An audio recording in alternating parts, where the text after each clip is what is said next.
Thank you all for being here after lunch, so punctually. So we are here in the first session to talk about reform of global governance institutions and a reinvigorated multi-level system.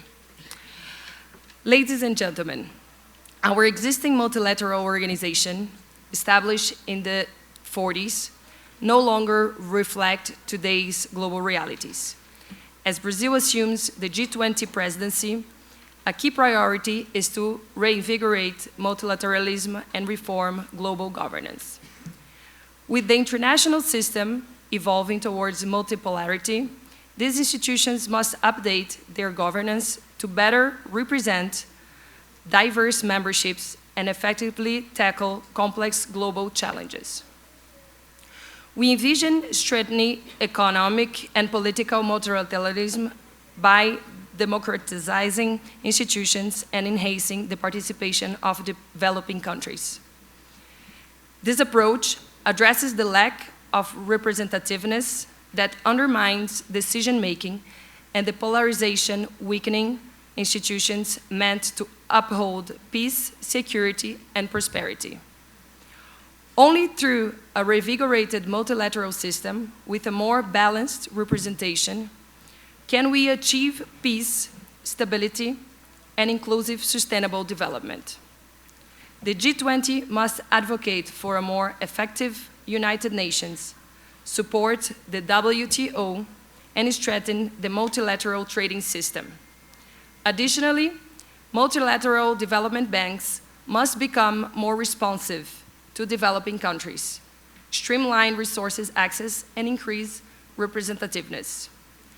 This democratization will enable cities to access resources for projects, promoting equity, justice, green policies, and addressing poverty and urban violence in line with Agenda 2030. To begin our discussion, I pose this question to Ahmedabad. Mr. Tenarasan Malayapan, how can cities have more access to resources to finance their framework and participate in the decision-making process?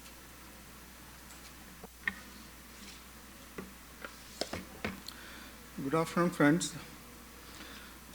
So, how the city administration can access finance mechanism? That's your question, isn't it? Okay, sure. So I could, take example of Ahmedabad Municipal Corporation, how we could access funds from various agencies in order to cope up with the challenging, climate financing and other aspects to achieve the net zero aspects gradually. So there are two projects. We accessed multilateral development banks. One is from Asian Development Bank for mobility, traffic related, and water infrastructure to the tune of about $300 million US. And the project is currently being implemented in the city, and in next 3 to 4 years we'll complete the whole lot of projects. That includes easing out traffic, water treatments, stormwater collection, and drainage network. On the same line, we accessed World Bank for a city resilient action plan. So if you could remember, some of you participated last year in E20 in Ahmedabad, actually, being a chair of the last E20 cycle. We launched Ahmedabad City Resilient Action Plan. Part of that to achieve 2017 net zero infrastructure in the city. Our city has a population of 8 million plus. So at the current price, we need nearly $50 billion US to completely convert to the net zero infrastructure. It's a huge task.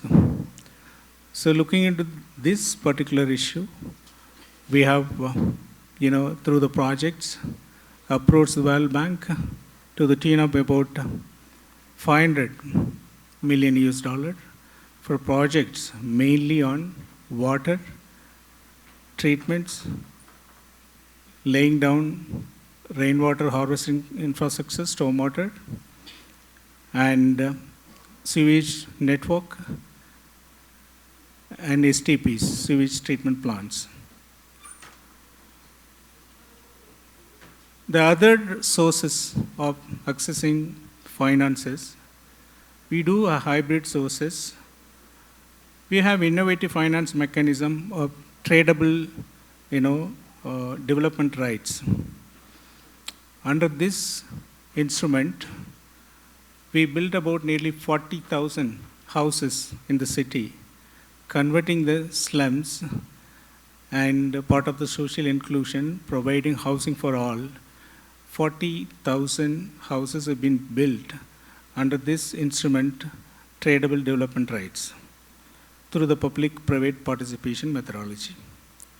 And also for the heritage conservation and restoration projects, we do have an innovative instrument, similar lines of TDR, wherein we bear the cost of the restoration by sale of TDR. And Ahmedabad Municipal Corporation is one of the pioneer municipal corporation in India to access capital market through municipal bonds. So we accessed till this period about 6 times. The last one in 2023 for the green projects called green bonds, about 26 million US dollars raised for tertiary treatment plants for selling the water, in the sense recycle the sewage water and circulate to the industries situated within the city. In addition to these projects, we have an effective public-private participation projects going on in the city. There are 5 such projects in a circular economy projects like waste to energy. There are about 1,000 TPD waste to energy projects. 1 will be commissioned in next 30 days, and wherein the private operator brings the capital cost and the corporation bridges the gap by giving a viability grant. Similarly, electrical vehicle charging stations, and also under the mode of EV. And we have come up with another 3 innovative projects. Waste to stream to supply to the nearby industries, wherein the private builders bring the capital investment and we provide the land and the waste. And also waste to biocoal and another projects, and waste to biomethanetions. This is the 3rd project. So all the projects are undertaken under the private-public participation methodology. In addition to that, we have a special charge based on the principle of polluter pay concept. We introduced environment improvement charges, which is telescopically increasing based on the corporate area of the house they occupy it. The basic concept is that anybody who has more than 100 square meter house is not going to use my public transport, so he is going to use his own house. The more and more area is going to pollute more and more actually, and that is the basic things, because that's the only things we have measurable parameters to measure it. So that also gives us some amount which I can cross-subsidize my public transportation. The other methodology to access finance, monetization of land assets with the corporation. We have a land pooling system in which the private lands are pooled for creating infrastructure, wherein the private builders has a developed land, and the lands are pooled for the public infrastructure like road, water, and other aspects like garden, neighborhood, community centers, all those things. So these, out of these 15 to 20% of the land reserved for commercial as well as residential sale, and these lands are monetized to create further finance to fund the infrastructure project in a particular area. Other methodology, we have a HAM model where we bring in hybrid annuity model by which the private developer brings capital to build, and the one is successful implementation is tertiary treatment plant to supply water to the industries by treating the sewage water. Over and above, we do get grants from the government and as a special project in various agencies, and these are the ways by which we access the finance market, and successfully we would implement these projects over the period of years. And I can say our budget size is about 1.5 billion US dollars. So out of that, the taxation comes around only 25%, and 25% from the floor space index and development charges, and about nearly another 25 to 30% from the government side, and we'll have a bridging gap about another 10% by monetizing the assets. So this is the overall financial aspect and how we access the finance market for funding our projects. Thank you. It's great to hear that the PPP can bring so much on housing, water, infrastructure. It's very nice that you share these two projects with us and also open up of how we can actually unlock the investments. Thank you. Now I would like to hear a little bit from Johannesburg on how does the strengthening of multilateralism benefit cities? Please, Mr. Celo Dada Moreiro. Thank you, Chairperson, and greetings to everyone who's in the session. Greetings to all mayors and deputy mayors. I will attempt to respond to the question in the following manner.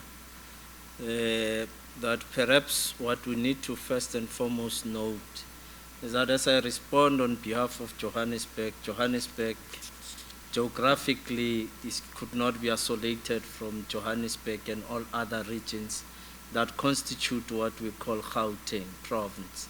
And this province will be constituted by Johannesburg, the city of Tshwane, the city of Ekurhuleni, and those three are the bigger metros or metropolitan cities within the province of Gauteng, and of course with two local municipalities, which is the Western region and the Cityband region. So this constitute what we called Gauteng, and I thought it was important to first and foremost mention that. But part of our task, of course, is to ensure that as we localize multilateralism, we need to then focus on particular issues so that we can bring them at the local level, which is your SDG, which we think is critical for us to bring at the local level. The Paris Agreement, which we think is an important aspect of the work that we are doing in the municipalities, and of course others that we think are critical for us. But perhaps what is it that multilateralism, this summit needs to resolve on to address some of the governance challenges in multilateralism? We have noted the following issues. One, ineffectiveness and bureaucracy, and it's one of the issues that inhibits our ability to implement decisions that have been made at the global level. Two, lack of responsiveness, and this basically relates to structures. So structures makes it difficult to respond swiftly to emerging crises, dynamic global challenges. So local government can adapt, we think in our own view, adapt more quickly to specific needs and immediate threats. We have also noted diminished influence and authority, which I think all of us are aware that even the United Nations influence is often undermined by the competing interests of powerful member states. So we think cities driven by local needs can assert more focused and effective leadership on global change. We have also noted the fact that our understanding of the cities is that cities are the centers of urbanization. It's a critical issue that we always need to take with ourselves as we try to respond to some of these questions you are raising. And at an international scale, we all know that cities accommodate more than 50% of populations in those countries or geographic areas. Cities contribute almost 70% of global economic activity. Cities experience and manage most complex challenges linked to globalization. So these are some of the issues that we think, in responding to that question, we would note as Johannesburg, and of course, Gauteng as a province, because I think it's important that we acknowledge these issues out of that. We also have noted the fact that we continue to actively participate in multilateral organizations, as you know, that Johannesburg and Tshwane and all other cities of Gauteng, including Gauteng province as a sub-national government, are participants in the UCLG, FMDV, C40, Metropolis, and all other institutions, precisely because we understand the importance of collaboration of all cities in the world so that we are able to build sustainable cities, share experiences, and share knowledge. So in essence, these are the issues that we would have noted as important. But we also think it is important also to note how can cities have more access to resources. I think that question is very central in helping us as cities to collaborate.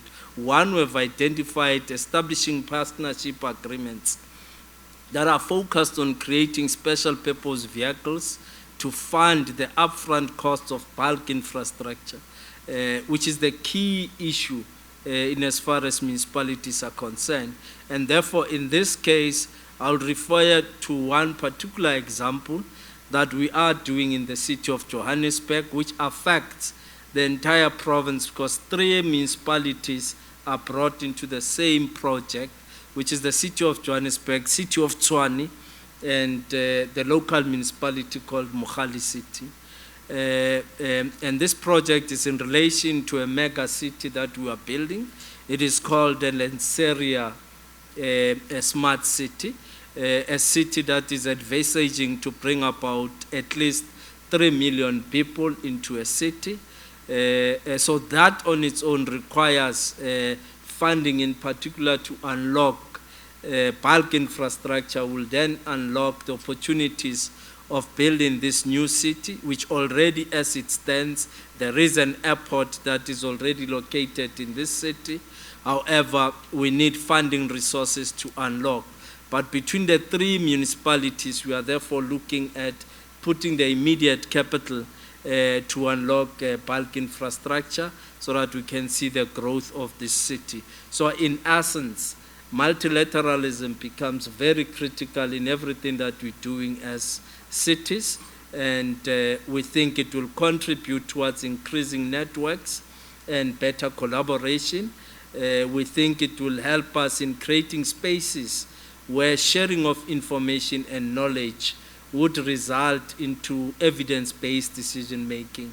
Let me stop there, Madam Chair, and I hope I've been able to contribute, though I've reduced my minutes. I had 7 minutes, but nonetheless, this is the core issues that we wanted to present. Thank you.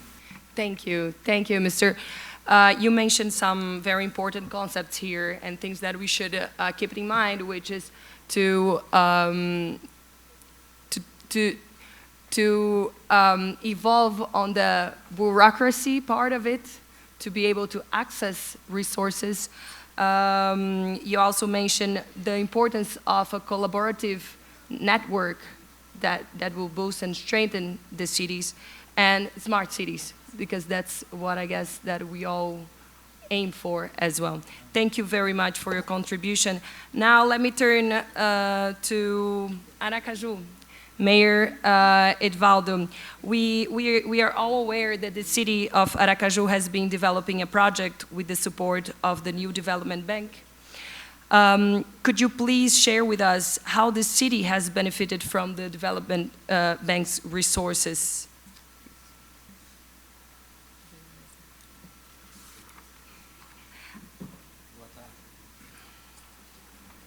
Boa tarde a todos e a todas. Good afternoon to everyone. I want to greet Emilia Sais, the General Secretary of CGU, Kevin Goldstein from 140, and the representative from Paulo in Rio de Janeiro, who I think already. And we made a project. Aracaju is a city in the northeast of Brazil, and I'm also a president of the National Group of Brazil that reunites most of the mayors in Brazil. And almost 60% of the Brazilian gross value.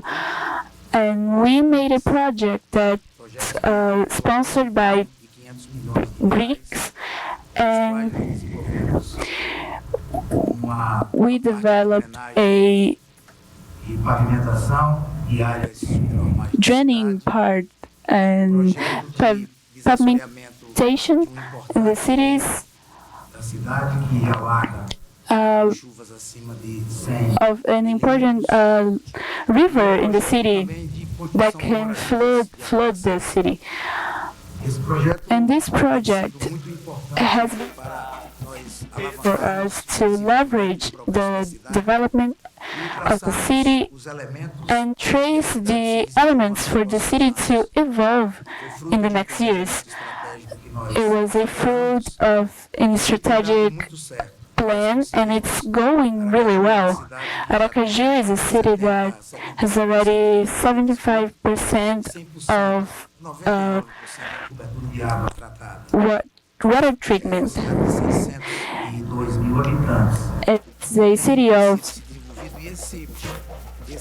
100,000 inhabitants, and these institutions, the banks and BRICS, they were fundamental to achieve what Brazil has achieved in the last years, and we practically had nothing, didn't have support. So we had to go after these multilateral banks so we could make this big transformation that we made in Aracaju. And it's important to highlight that for this to be done, we had to adjust the value in the city. And there are 6 cities in Brazil that starts with the letter A, and they are part of this group. And the resources are not enough for the necessities we have to face these challenges. And I want to add some points that I consider very important.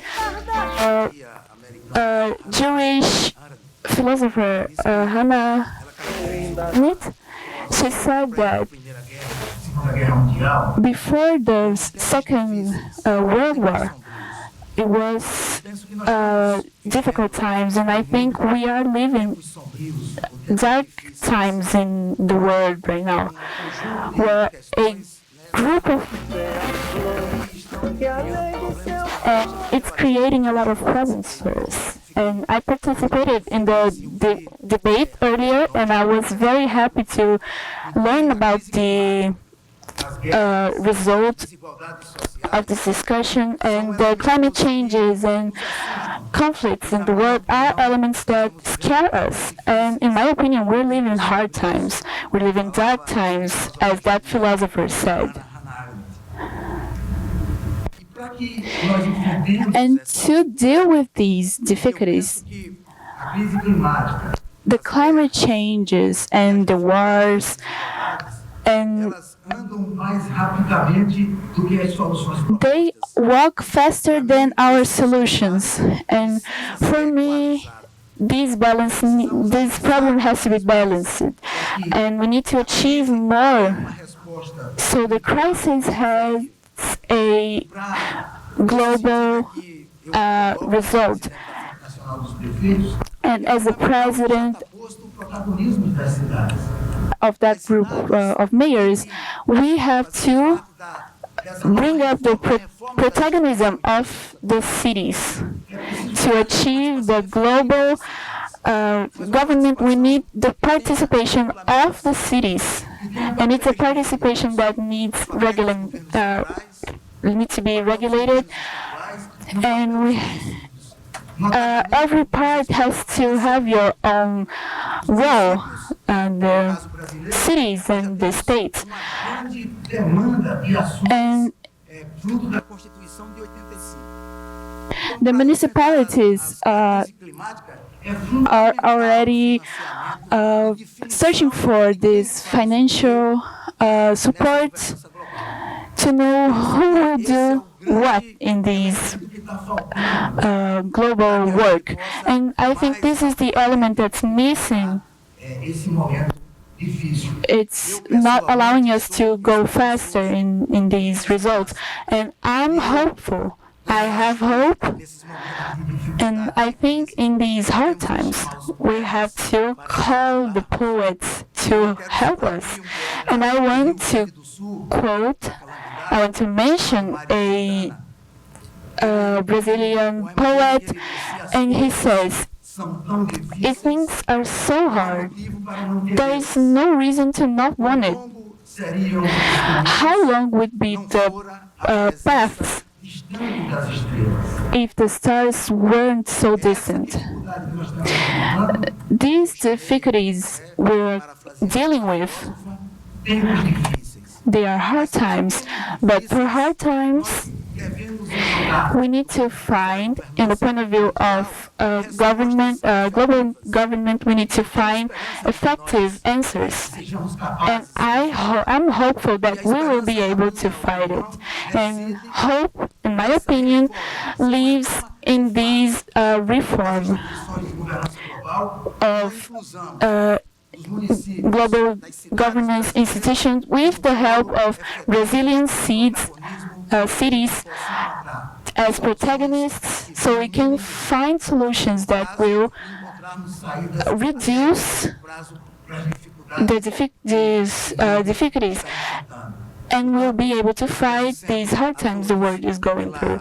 And I thank everyone for the invite and the audience. Thank you so much. Have a good afternoon, and Thank God you, bless Mayor you. Edvaldo.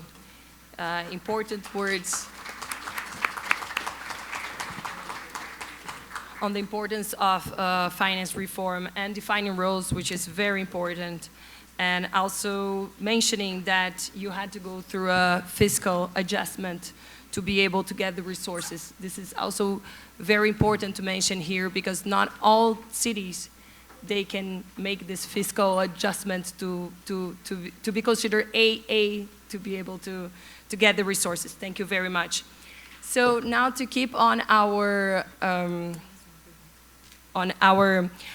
panel here, I would like to invite our partner of Climate Group, Dr. Champa Patel, and if she could lighten us up on the multi-level and multi-stakeholders partnership. What are the key factors that are barrier to the local and regional governments having a stronger voice and participating in the decision-making process? Thank you. Good afternoon, everyone, and thank you for having me here. I'm not a mayor, so I appreciate the space to be here. I'm the Executive Director for Governments and Policy working at the Climate Group, and we're the Secretariat for Under 2, which is the largest global network of states and regions working towards net zero. And I was really pleased to hear you talk about Gauteng, because they're one of our members, and very much, part of my discussion today will be looking at what states and cities can do more together. So the question that was asked of me to think about was what are the barriers to local and regional governments having a stronger voice and and participating in decision-making processes? And I think there are three key barriers that I would note and three solutions that I think could be worth discussing in terms of how we may take these things forward. So in terms of barrier, I think the first is resource constraints. Local government may often have or could have limited staff with climate expertise. I don't know if Miami is here, but Miami, a coastal city facing rising sea levels, lacks in-house expertise for crucial seawall projects. But what they've done to overcome that is to partner with universities with coastal engineering programs to access the technical expertise that they don't have in-house. Another example of resource constraints may be financial limitations for climate initiatives, particularly if the state or the city doesn't have fiscal revenue-raising powers.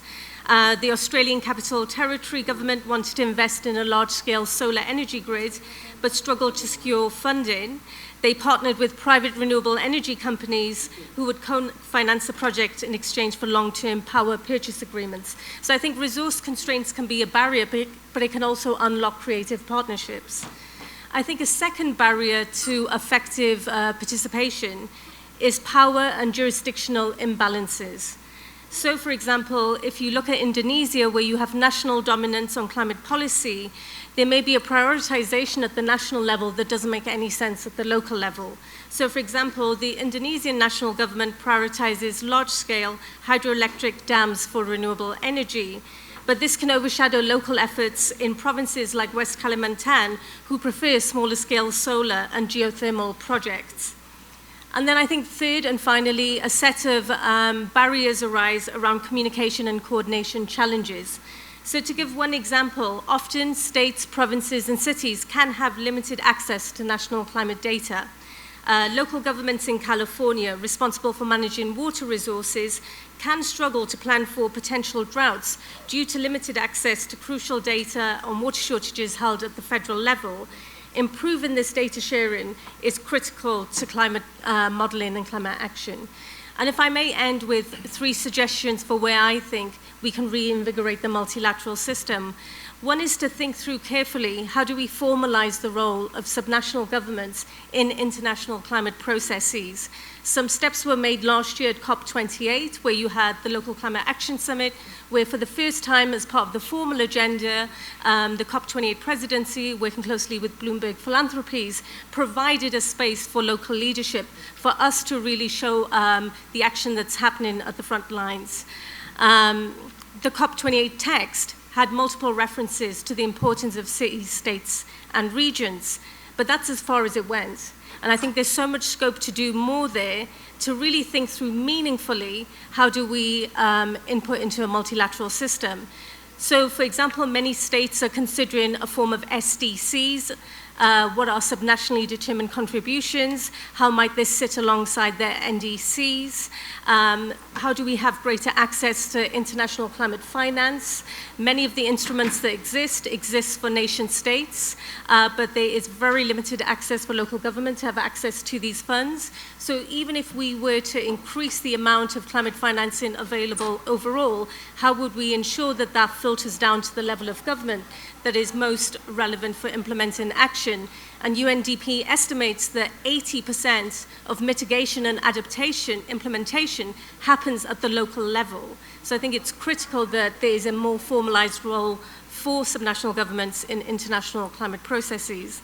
The second is to formalize multi-level climate governance. How do we ensure that national governments work more closely hand in hand with their subnational governments? This could be to establish clear frameworks for decision-making on climate action. So, for example, many of you will be familiar with the CHAMP initiative that was launched at COP28, the Coalition for High Ambition Multi-Level Partnership, whereby national governments endorse or commit to working with their subnational governments in the formation of their NDCs. But the third, actually, I think, is to look away from the multilateral system and think through what are the creative forms of minilateralism that we want to promote. And there's so much more that can be done between states and cities. Particularly states and provinces that have devolved powers on key systems like transport, infrastructure. that have fiscal revenue raising powers, whether that's taxation, green bonds, carbon markets. Quebec is doing some interesting work in this area. How do we bring together cities and states to work more in concert together? Because I think working together, we show an effective form of minilateralism that is a counterpoint to a multilateral system that is failing at the moment. So I think it's not just about reforming global governance institutions. It's clear that the architecture inherited from post-World War II is not working, but at the same time, we mustn't lose sight of all that's possible from a bottom-up perspective, and how do we ensure that we don't lose sight of having impact? Thank you very much, Dr. Very important that you mentioned the partnership with the academia, with the universities, also the CHAMP initiative. Thank you very much. Thank you, members of the session. To continue, we have here today a few representatives of the advisory group of the Secretary General on Local and Regional Governments that can share their perspective with us. To give some context, the advisory group was established in October 2023 to foster inclusive, networked, and effective multilateralism by enhancing the relationship between the UN and the local regional governments. It aims to advise the UN Secretary General on engaging these governments in global governance, enhancing coordination on issues like human rights and sustainable development, and elevating their visibility in crisis recovery and the 2030 agenda. The work of the advisory group is crucial as it directly informs the Summit of the Future in September 2024, ensuring that the perspective of local and regional governments are integrated into global multilateral reform. As we know, this link is particularly important as multilateral reform is a priority for the G20 Brazilian presidency, aligning the efforts of the advisory group with broader international goals to enhance cooperation and effective governance at all levels. This synergy supports a cohesive approach to addressing global challenges through inclusive and networked multilateralism. In this sense, please, I would like to invite to speak with us Mr. Paul David Régnier and Esata Kamara. Thank you so much. First, I want to start by thanking Ahmedabad again for hosting us last year. It was truly beautiful to be in India, and we still talk about it to this day. And we also want to congratulate Sao Paulo and Rio for their chairmanship this year. We look forward to having a very successful communique. As the host city to the United Nations and the largest diplomatic community in the world, New York City, we understand the importance of multilateral organizations. And we are really excited to be participating in this conversation as I represent the mayor of New York City, Mayor Eric Adams, on the advisory group. So we want to set some context for you, which is that local and regional governments have held non-governmental NGO consultative status with the United Nations Economic and Social Council since 1947. But in contrast, other entities such as parliamentarians, chambers of commerce, and private sectors have been granted expanded roles and responsibilities within the UN mechanism.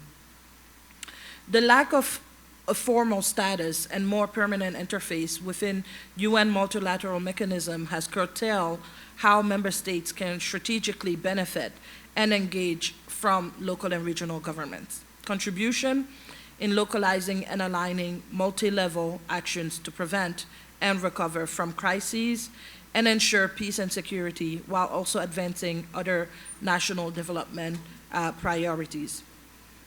Against this insufficient recognition, the advisory group was mandated by the Secretary General to present proposals to strengthen multilateralism by enhancing institutional mechanisms to strengthen local and regional governments' engagement in intergovernmental processes. The group has shared recommendations with the Secretary General, which included several options. The first option is organizing annual hearings at the UN General Assembly between local and regional government constituencies and member states. The other option provided was obtaining observer status before the UN General Assembly to recognize the differentiated and specific governmental character of the local and regional government constituency and participate in the works of the UN General Assembly. We also have proposed differentiated status under the high-level political forum, which will be coming up in July, through the formalization of the local and regional governments forums special status under the ECOSOC, such as the ECOSOC Youth Forum. The work of the group takes the form of a dialogue between local and regional governments and national governments. It is reflected in its composition, which encompasses thought leaders that have exemplary multi-level governance, including political representatives proposed by the networks, gathered by the Global Task Force of Local and Regional Governments. And these include numerous cities, including Montevideo, Paris, London, New York, and Montreal. There are also leaders at the national government level from Spain that's acting as the co-chair of the group, as well as Colombia, India, Nigeria, and the Philippines. All of this is to say that there is a lot of work to be done to ensure that the voices of local and regional governments are heard at the United Nations. And we've been a proud city that has been advancing this work, but we also have our incredible leader, Amelia, who has continuously and tirelessly worked to make this happen. So Amelia, I'll use this opportunity to really recognize your leadership in this work. And I'll hand it over to my sister city colleague, Paris, to add some more. Thank you. Hello, everybody. That's the second time I'm speaking here. I would like to first to thank you, the doctor, for mentioning the fact that the COP28 has welcomed the cities at the Climate Action Summit, and it was a decisive step, I think, for the city. And then I would like to emphasize the fact that the city are key player for keeping on track of the Paris Agreement, and then it's very important for the city to be at the COP. I don't know if we will be part of the next COP, but I'm sure that the next COP in Brazil will be a decisive moment for cities and climate. I'm quite sure. Well, I would like to speak a little bit about the advisory group in complementary to what have been said by my sister city and friend. In its vision of a network effective and inclusive multilateralism, the UN Secretary General in his Our Common Agenda proposed 20 recommendations to foster global governance. Among these recommendations is the creation of the Local and Regional Government Advisory Group. We are part of this group, New York and Paris, and other cities. Aim at strengthening the relationship between the United Nations and local and regional government. And it was a major step that has now to be endorsed by the member state. But that will be the topic of the Summit of the Future. The establishment of an advisory group on local regional government in the run-up to the Summit of the Future is proving to be the best opportunity to promote inclusive, networked, and effective multilateralism.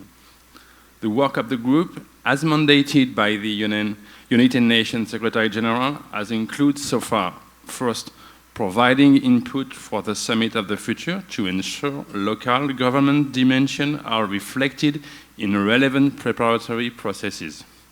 Second, a guidance note on modalities and means to enhance institutional mechanisms to local government engagement in intergovernmental processes.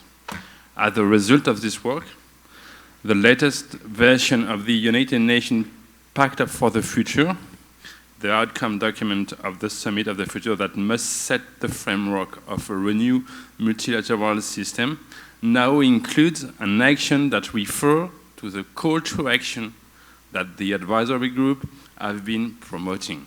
So I will read it in chapter 5 on renewed multilateralism, the action 51. I will quote, We recognize the importance of strengthening the United Nations engagement with other actors.